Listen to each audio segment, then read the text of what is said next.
What if the same discipline that makes a surgeon steady in the operating room could make a leader steady in the boardroom?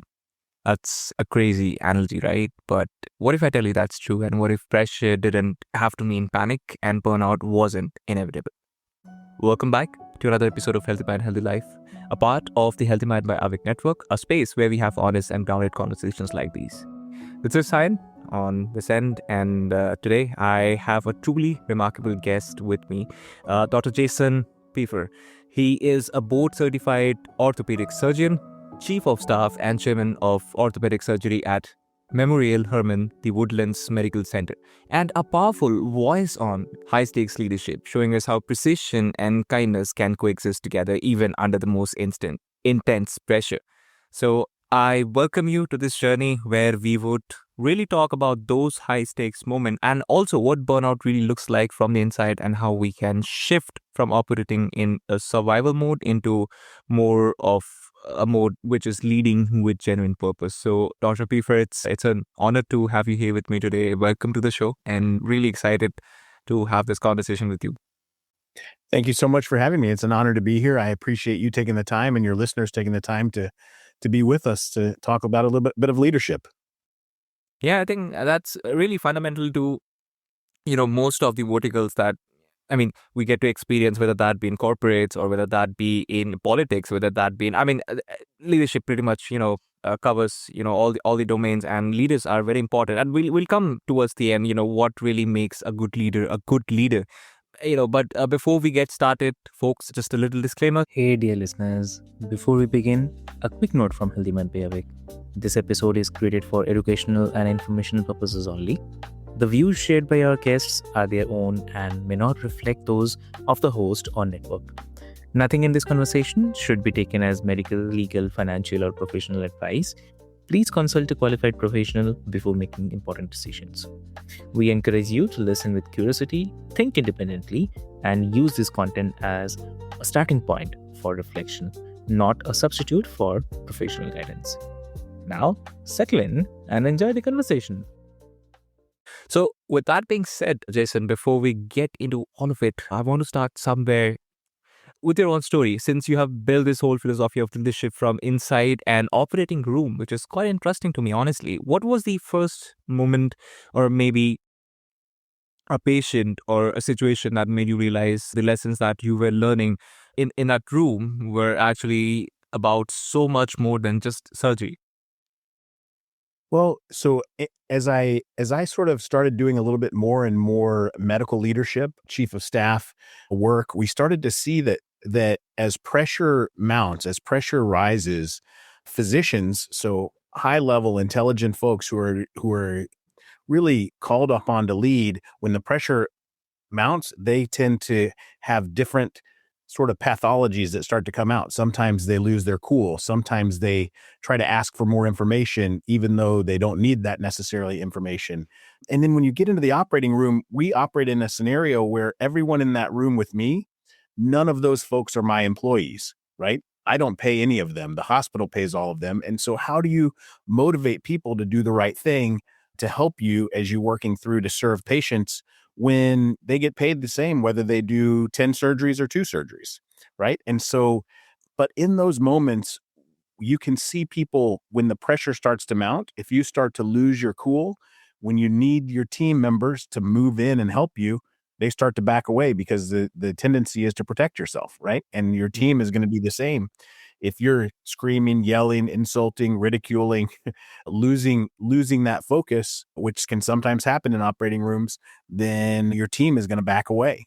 But by the same token, if you don't lead with some confidence and lead with some not only courage, but confidence and gratitude, then the team's going to find another team where they not only feel confident that they're going to succeed, but also that they're appreciated and that that the activities that they're doing are providing that purpose into the room. And so we see that a lot. We see it in not only in the operating room, but you can see that in business. If you don't have a good purpose and you don't have a way to manage pressure, then ultimately you end up driving away great team members. That's, I think, well said. And, when you say high pressure moments, I can only imagine, a moment between life and death, right? That's the kind of decision or stakes perhaps that's involved in those kind of rooms. So it's kind of, be terrifying to even think of. I mean, trying to put yourself in those shoes and trying to think rationally from that standpoint. And you say something interesting, Dr. Jason, when you say that pressure is constant, but this anxiety, this panic is optional. I really find that interesting. So when most people hear high stakes leadership, they think it just means, being composed all the time and, giving direction to other people, keeping it together no matter what. But I'm curious as to what do most of the leaders get completely wrong about this, completely wrong about these high stakes environments that actually what it demands of them. So one of the things, I'll tell you a little bit of a story from the operating room too, maybe going back to our previous question a little bit too.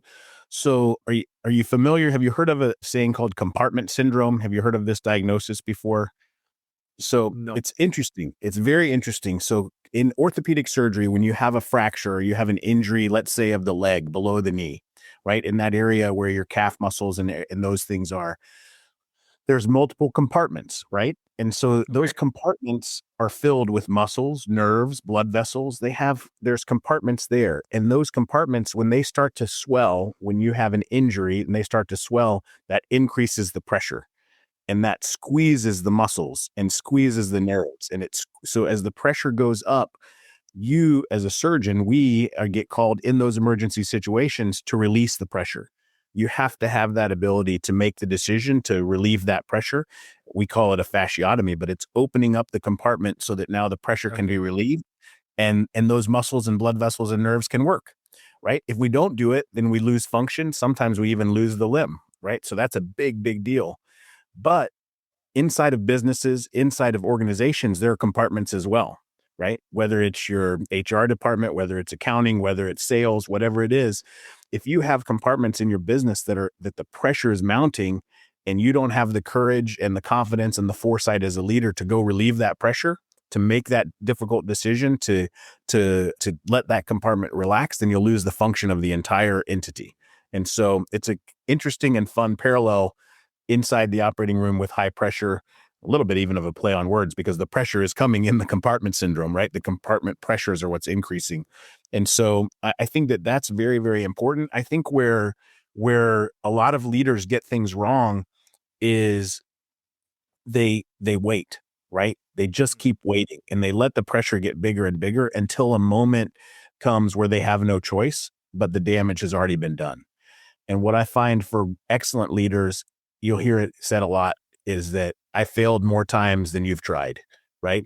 Acting is important. Doing the work and making a step, whether it's ordering a test in medicine or whether it's performing a procedure and then responding is more important than sitting and waiting. And sitting and waiting while pressure mounts ultimately just causes damage to all of the contents of the compartment. All of your people in sales who are just keep getting squeezed, keep struggling. Yeah, I think that really resonated with me because I think, being in this proactive stance is much, much better, than being in a reactive stance. I mean, this is something that maybe we hear a lot, across multiple domains, not just maybe in healthcare or, I mean, leaders in general across the world. And I think there's really a real cost to leadership that's all performance and no grounding. And, the team really feels what the leader is carrying, even when nothing is said out loud. And I think that's kind of a sobering truth for me. And I think it leads me to something that I want to go on a little deeper in this. So, coming to this conversation about high pressure situations, right? I mean, in these kind of moments, I think because we're constantly in a situation where we're, I would say making decisions, split second decisions almost, across the whole time, I think burnout really becomes an important challenge here. And I think it's often talked about as a productivity problem, but you're not getting enough done and your output is falling maybe, or you need to, recharge a little bit and get back to it. But I suspect that framing is really missing something much more fundamental. So from where you sit, what is actually happening underneath that surface when a leader starts to burn out? Because I think it's really a a common problem with leaders these days, specifically. I mean, given, and I think you could also tie it to, the amount of information that's there available that wasn't maybe the case, 20 years back. So I think there's a bunch of different factors that you could really see this from, but curious to know what's your take on this. Absolutely. So burnout, not only for leaders, but also in healthcare, very, very prominent. It is a very prominent issue. And what we tend to find is that mentality that the leaders have, or even your employees may have, or team members, is that they're lacking purpose, right? The underlying foundational purpose of what you're doing starts to disappear, right? We start to really measure productivity. We measure sales numbers. We're measuring quotas. We're measuring these different things. And then you start to feel like, well, am I serving someone? Am I helping someone? Am I doing something that's providing value? Or am I just meeting numbers, right? And is there somebody else who could come? And so for me, if you can foundationally, not only as a leader, but as a team, as your team can foundationally pull that purpose together so that people understand this is what we're trying to do. For me in the operating room, our purpose is to will the good of the patient, right? We want to will the good of the patient and will the good of the team, right? That's our number one priority. It's not a number of surgeries. It's not an amount of money. It's not an amount of success or acclaim as we move out. Our goal for every patient is to will the good. And when you can refocus that foundation of your leadership into that purpose, then it makes it easier. But we do definitely see folks struggle because when they lose sight of their purpose, then it becomes very easy to question everything that you're doing. And once you start questioning everything, then you start to lose that. You lose the focus, you lose the sight, and then you lose that value. And then people really start to burn out because is it worth it? And is what I'm doing worth it for me? Is it worth it for my team? Is it worth it for my clients? And that can be a big challenge. Yeah, I think that reframe alone could change how so many leaders approach their own the path to recovery. And so before we, you know, wrap this off or come to a conclusion, Dr. Jason, I am curious to ask you this. You talk about these rules, translating surgical discipline into lessons on teamwork and human connection and purpose, like you said. So I would love for you actually to pull one of those rules into this conversation right now, because I think that would be really interesting. So what's one principle, maybe from the operating room, that you believe every leader in a high pressure environment needs to understand? It's a must have. What would you like to say today? So one of my top favorite rules is called the look at your hands rule, right? And so as a surgeon, we use our hands all the time. And when we're working inside of a joint, we're focusing a camera inside of that joint to look at specific areas. But you can imagine if you looked out across the horizon, all of the things you can see. But when we're looking with that camera, we're looking at a very tiny part of a body, a part of a joint, and we're seeing there. And especially for young surgeons, it can be very disorienting. It can be really tough. You're looking at the problem and you're staring at the problem. It's magnified in high def. The problem is right in front of you. And the temptation is to lean in further and look harder. And what happens is, as you keep leaning in and looking harder at those problems and at those goals, you actually get lost and you get more and more lost and you get disoriented. And so the idea is, right, my hands are holding the camera. If I lean back, take a breath and look down at my hands, now I can see the entire environment again. I can see the orientation of the patient. I can see where the cameras are pointing. I can see where my hands are moving. I can feel back where the room and everything else that's in the room. So I instead of diving in and keep trying to focus harder on the problem, I back up, I look at my hands, I get reoriented. And most of the time what I find out is if what I was seeing is not what I thought I was seeing, it's because I'm pointed in the wrong direction. And I've got to reorient myself and repoint so that I can move in the right direction.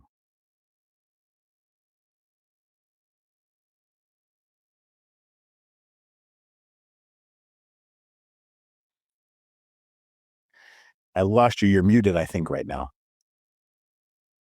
Yeah, sorry for that. I think that's really, a great way of putting this point forth, and kind of, I think it sums it up, because I think it's not about waiting for kind of the situation to pass, right, before you start leading with intention. So I think I love what you said, especially how the way you reframed, the situation that most of the leaders put them through. And before we just wrap this off, one last question, Dr. Jason. So for the listeners who are listening to this right now, maybe amidst burnout or situation, I mean, I want to ask you something for the person who is listening to this and hasn't said any of this out loud yet.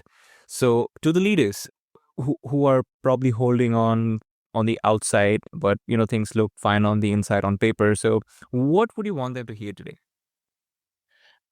So number one, you're not alone, right? Number one, this happens to leaders, and needing to get reoriented, needing to refocus, feeling that area of stress and burnout, it's there. But most importantly, finding that purpose, identifying the foundational purpose will change things.